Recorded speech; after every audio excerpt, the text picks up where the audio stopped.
আল্লাহুম্মা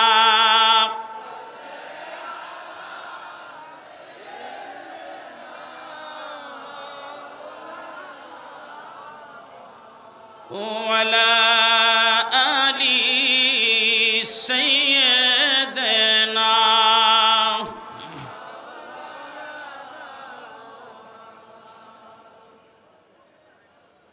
এই দুরূদ শরীফ পড়তে আপনার ভালো লাগে না খারাপ লাগে? না না, আমার কথা শুই না বলবেন না, আপনি মনকে প্রশ্ন করেন আসলে কি ভালো লাগে? যদি ভালো লাগে আর মন থেকে যদি এই কথা সাক্ষ্য দিতে পারেন, খোদা কি কসম, আমার মুর্শিদের কদম ধরে বলি আজকে রাত্রেই আপনার মুর্শিদের সাথে সাক্ষাৎ হবে। আল্লাহু আকবার বলবেন না? হয় নাই? আরো জবান খুলে বলেন আল্লাহু আকবার। আল্লাহু আকবার ওয়ালিল্লাহিল হামদু। বিসমিল্লাহির রাহমানির রাহিম।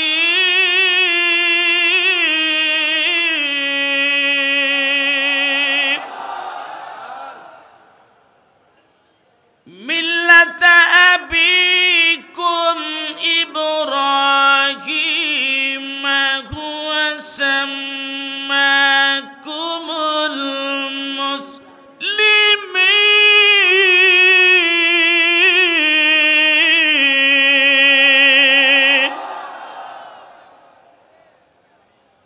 ভালো লাগে? ভালো লাগে? আলোচনা শুরু করার আগে বলে নেই, নিয়ত করে নেন প্রতিদিন সকালবেলা এক আয়াতে কারিমা হলেও তেলাওয়াত করবেন। কে কে রাজি? একটু হাত তুলে আল্লাহকে দেখান। নারায়ে তাকবীর। রাজি? আচ্ছা, এই মিল্লাত মানে হলো দল। সবাই বলেন কি মিল্লাত মানে? আমরা যখন কাউকে কবর রাখি কি বলেন? বিসমিল্লাহি ওয়া আলা, বিসমিল্লাহি ওয়া আলা। কেন দুনিয়ার মধ্যে করলেন আওয়ামী লীগ, করলেন বিএনপি, করলেন জামাত, করলেন জাতীয় পার্টি, আরো কত পার্টি আছে না নাই? একটা পার্টির নামও কবরে চলে না। কবরে যেই পার্টি চলে ওই পার্টির নাম হলো বিসমিল্লাহি ওয়া আলা মিল্লাতি রাসূলিল্লাহ। আল্লাহু আকবার। তাইলে বোঝা গেল যত দল আছে সবচাইতে দামি দল হলো আমার নবীর দল। মুহাজিরিন, মিল্লাত মানে হলো দল। মিল্লাত মানে কি? আবিকুম মানে আব্বা, আব্বার দল। এই আব্বার পরিচয়টা আমার আল্লাহ পাক দিয়ে দিয়েছেন। এই পরিচয়টা হলো ইব্রাহিম। বোঝা গেল আমরা যারা মুসলমান, আমাদের দল আর কোনো দল না, আমাদের দল হলো একটা, সেটা হলো আব্বা ইব্রাহিমের দল। একবার জবান খুলে কথা বলুন ঠিক না বেঠিক? আরো জোরে বলুন ঠিক না বেঠিক?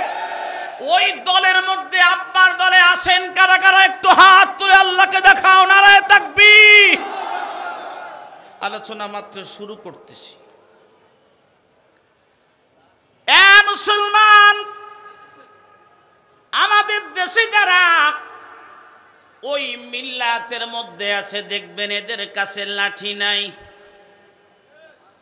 এদের কাছে বোমা নাই, এদের কাছে বন্দুক নাই, এদের কাছে টাইম বোমা নাই, এদের কাছে আছে চোখের পানি, এদের কাছে আছে দুরূদ শরীফ, এদের কাছে আছে জিকির, এদের কাছে আছে তাসবিহ, এদের কাছে আছে মুরাকাবা মুশাহেদা। ও বন্ধু মুসলমান, গভীর মনোযোগ লাগিয়ে দেন, আর দূরে থাকবেন না। আসুন মাহফিলে বসি। মাহফিল তো বিদায় ঘন্টা বেজে যাচ্ছে। আমার পরে আর সিদ্দিকী সাহেব, মাওলানা বিলাল আনসারী সাহেব আলোচনা করবে, এরপরে আর কেউ করবে না। মুনাজাত হয়ে যাবে, আজকের মাহফিলের সমাপ্তি টানবে। এত কষ্ট করে কাফেলা করে আসলেন, আজকের এই মাহফিল থেকে কি নিয়ে যাবেন? একটা সম্বল আমাদের দরকার আছে না? না, আরেকটু আওয়াজ করে বলেন তো আল্লাহু আকবার। না এই আওয়াজে হবে না, উচ্চ আওয়াজে বলতে হবে। কষ্ট লাগতেছে, খারাপ লাগতেছে, এই তাকবীর দেওয়ার কারণে শরীরের মধ্যে জজবা আসে কিনা, শরীরের মধ্যে ঘাম আসে কিনা?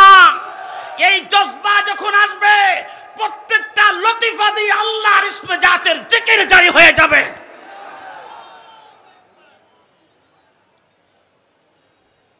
আল্লাহ পাক রব্বুল আলামিন এই লাঠি ছাড়া, বন্দুক ছাড়া, বোমা ছাড়া দলের নাম একটা দিছে। এই দল কোনোদিন লাঠিবাজি করবে না, বিনা কারণে কাউকে হত্যা করবে না, কোনো মাজারে আঘাত করবে না, কোনো ওলি আল্লাহর মাজারে ঢিল ছুড়বে না, ওলি আল্লাহর কবর মোবারকে, রওজা মোবারকে গিয়ে বেয়াদুফি করবে না।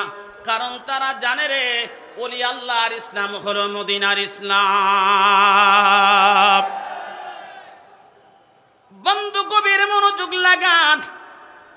একজন রাখাল, এই রাখাল প্রতিদিন তার কাজ হলো বকরি চড়ানো। জাকির মঞ্জিলে বকরি চড়ানোর কাজ আছে না নেই? আমি নিজে বকরি চড়াইছি। এটা সেই টাউন হল ময়দান। এই মাঠে কমপক্ষে 10 বার আমি আমার আব্বার সাথে, আব্বা যখন রাখাল প্রধান ছিল আমাদের ক্যাম্প হয়েছে। এই ক্যাম্পে কমপক্ষে 10-10টি বার আমি প্রতিবার 2 থেকে 3 দিন করে এই মাঠে আমি গরু নিয়ে ঘুমাইছি। কারণ এই গরু সাধারণ গরু না, এই গরু মুজাদ্দিদ আল ফেসানির নজরানা নিয়ে ঘুমাইছি। যোগ শ্রেষ্ঠ মহাকামেল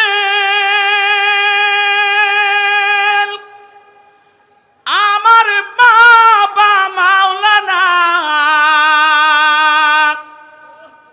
এক নজর দেখলে তারে,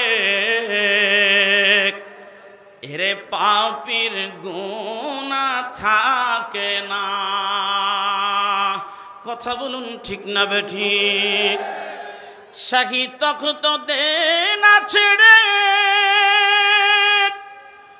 ধরো রে খাজার চরণ,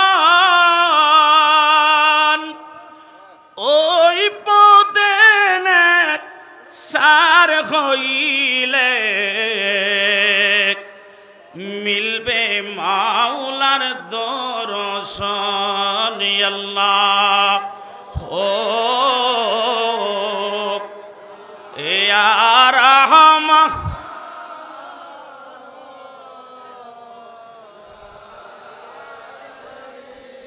ভুলে গেছেন আপনারা? ভুলে গেছেন? যার এক ঠিক তার সব ঠিক। ইয়া আল্লাহু ইয়া রহমান ইয়া রহিম যার ঠিক আছে তার ফির মুরিদি ঠিক আছে। ইয়া রহমাতুল লিল আলামিন যার ঠিক আছে তার ফির মুরিদি ঠিক আছে। এক কথা কয় না? যার এটা ঠিক নাই, যার মদিনা ঠিক নাই, যার আল্লাহ ঠিক নাই, খোদা কি কসম তার ফির মুরিদি ঠিক নাই, তার কালিমাই ঠিক নাই। কথা বলুন ঠিক না বেঠে?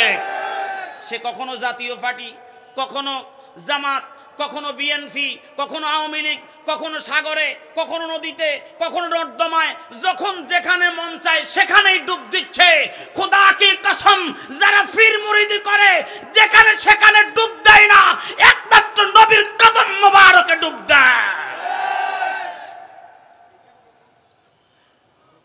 সুন্নি মুসলমান ঐতিহ্যবাহী কুমিল্লা টাউন হল ময়দানে মহাপবিত্র বিশ্ব রোজ শরীফ 2025 সালের মেগা জলসার দাওয়াত নিয়ে আমরা এসেছি। বলেন তো আপনারা সেই দাওয়াত কি পেয়েছেন কি পান নাই? কারা কারা পাইছেন একটু হাত তুলে আমার আল্লাহকে দেখান। নারায়ে তাকবীর। একজন রাখাল পথিক সালাম দিলেন, আসসালামু আলাইকুম রহমতুল্লাহ। আপনারা কি বলবেন? পথিক সালাম দিছে, রাখাল সালামের জবাব দিছে। এবার জবাব দেওয়ার পরে ওই পথিক বললেন, ভাই তুমি তো রাখাল মানুষ, তোমার অনেকগুলি বকরি, বকরির দুধ আছে, আমি একজন মুসাফির, আমাকে এক পেয়ালা দুধ দাও, আমি একটু দুধ পান করে আমার পিপাসা নিবারণ করতে চাই। রাখাল তার মাথা থেকে পা পর্যন্ত বারবার খালি তাকায়, এই সালাম দিল, এখন আবার আমার কাছে দুধ চায়। দুধের মালিক তো আমি না, আমি তো বকরি চড়াই। এই দুধ যিনি দিতে পারে তিনি কে? আমার মালিক, আমার মালিক, আমি যার বকরি চড়াই তিনি দিবেন। রাখাল দুধ না দিয়া প্রশ্ন উল্টা ছিঁড়ে দিলেন, বলো হে, তোমার কথার সাথে তো কাজের কোনো মিল নাই। ডাক দিয়ে বলে, ভাই রাখাল, কি এমন বেমিল পাইলা, কথার সাথে কাজের মিল পাইলা না, কারণ কি? রাখাল ডাক দিয়ে বলে, বন্ধু হে, তুমি তো সালাম দিয়েছো মানে মুসলমান, কিন্তু মুসলমান যেখানে সেখানে যাকে তাকে যার সাথে তার সাথে চা খাইতে পারে না, বসতে পারে না। কারণ যারা মুসলমান তাদের কথার সাথে কাজের সাথে মিল থাকা লাগে, ঠিক না বে ঠিক?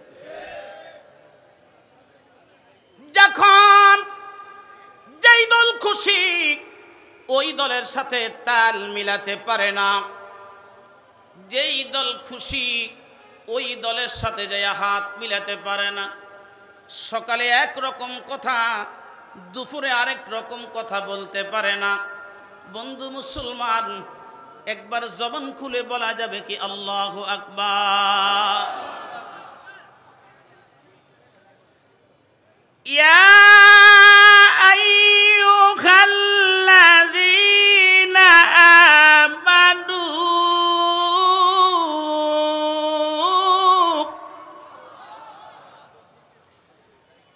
আমানু লিমা তাকুলুনা মা লা তাফআলুন।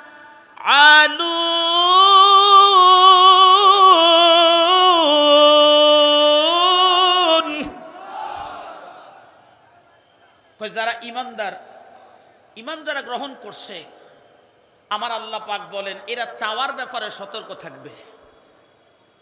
মারহাবা কম, জোরে বলেন না, মহব্বতে কম, আরো জোরে কম। চাওয়ার ব্যাপারে কি থাকবে? আমি হইলাম রাখাল, আমি কি? আমি দুধের মালিক না। তুমি আমার কাছে দুধ চাইছো, আবার সালাম দিছো, তুমি মুসলমান। এখন আমার প্রশ্ন হচ্ছে তুমি কোন জাতের মুসলমান? আমি আমার আলোচনা সংক্ষেপ করে দিচ্ছি বাবা। এই পথিক মূলত চাইলেন এই জমিনের মধ্যে আল্লাহর কোরআনের আইন এখনো বাস্তবায়ন আছে কিনা। তিনি সেই ব্যক্তি, তিনি আর কেউ না, যার কথা শুনলে যদি শুনেই পথ দিয়া মর যাচ্ছে, খোদার কসম ওই পথে শয়তান কোনোদিন যায় না।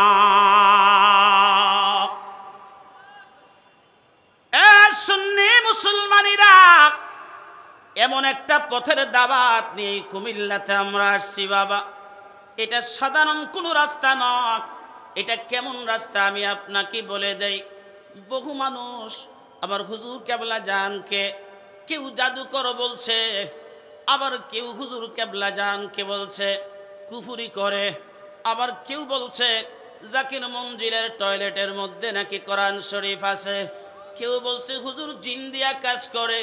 আমার হুজুর কেবলা জান বলেন বাবা, জান্নাতের মধ্যে যাদের নাম লেখা আছে বাবা, এই জমিনের মধ্যে শুধু তারা আসবে, বাকিরা আসতে পারবে না। তাহলে হুজুর কেবলা জান সবার জন্য দাওয়াত নিয়ে আসেন নাই? জবান খুলে বলুন ঠিক না ঠিক? প্রিয় হাজিরিন, মুহাব্বতের কান লাগিয়ে দেন। ওই চট্টগ্রামের পাহাড়, আমি সেখানে গিয়েছিলাম, পার্বত্য জেলা। আমাদের একজন জাকের ভাই, খুব গরিব মানুষ, ওনার কিডনিতে পাথর, বড় বড় পাথর হয়েছে। দরবার শরীফে তখন সান্দাবাজদের বড় আখড়া চলতেছিল, কিন্তু টাকা নাই, পয়সা নাই, কিভাবে নালিশ করবে? অসুস্থ মানুষ বারবার আসছে আমার কাছে, চোখের পানি ছেড়ে দিয়ে কাঁদতেছিলেন আর বলতেছিলেন, ভাইজান আমার টাকা নাই, এই কারণে আমার নালিশ কেউ শুনে নাই। আমি তখন গভীর রজনীতে চোখের পানিতে বুক ভিজাইয়া, আমার ঘরের সামনে চৈত্র মাসের গরম, ঘুম আসে না, ঘরের মধ্যে আমার লাইট নাই, কারেন্ট নাই, পাহাড়ের উপরে সোলার দেয়া চলছিল, আকাশ মেঘলা থাকার কারণে আমার সোলার চার্জ হয় না, আমার পাখা চলে না, আর শরীরের অশান্তি আমি ধরে রাখতে পারি না। হুজুর কেবলা জানের কদম ধরে কাঁদতেছিলাম আর বলতেছিলাম, হুজুর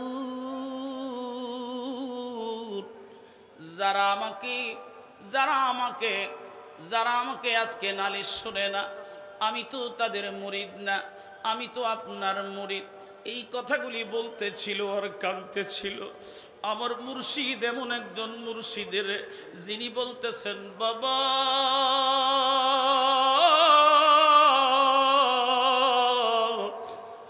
কোটি মাইল দূর যদি মুর্শিদ থাকে, এক প্রান্তে মুর্শিদ বাবা, অপর প্রান্তে মুরিদ থাকে, কঠিন বিপদে পড়ে মুরিদ যদি মুর্শিদকে স্মরণ করে বাবা, যদি মুর্শিদ স্মরণ না হইতে পারে, হাজির না হইতে পারে বাবা, ওই পীর কখনো কামেল হতে পারে না।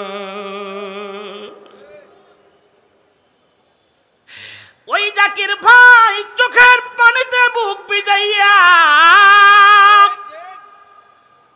কাঁদতেছিলেন আর বলতেছিলেন, ভাইজান আমি কি বলবো, ঘরের মেঝেতে একটা টেবিল, একটা কাঠ, এটার উপরে আমি শুয়ে শুয়ে কাঁদতে কাঁদতে কখন যেন ঘুমিয়ে পড়লাম। আমি স্বপ্ন যুগে দেখতেছি হুজুর কেবলা জান আসলেন, সাথে দুইজন মানুষ হুজুর কেবলা জানের সাথে আসছে। পীর আমার জমিদারি,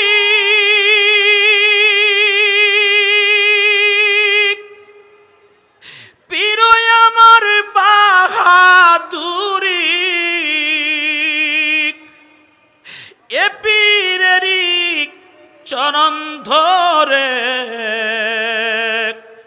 আমি আখের পার হব গো। আজ আমার খেরি পীর, আমি কোথায় গেলে পাব গো। বন্ধু 2 মিনিটের মধ্যে আলোচনাটা শেষ করতে চাই। হুজুর কেবলা জান ঘুমের ঘরে আসলেন, এসে হুজুর কেবলা জান নিজে নিজে ওই জায়গাটা অপারেশন করলেন। অপারেশন করার পরে তার কিডনির পাথরটাকে ধুয়ে মুছে হুজুর কেবলা জান ওই জাকের ভাইয়ের হাতে ধরে দিছে।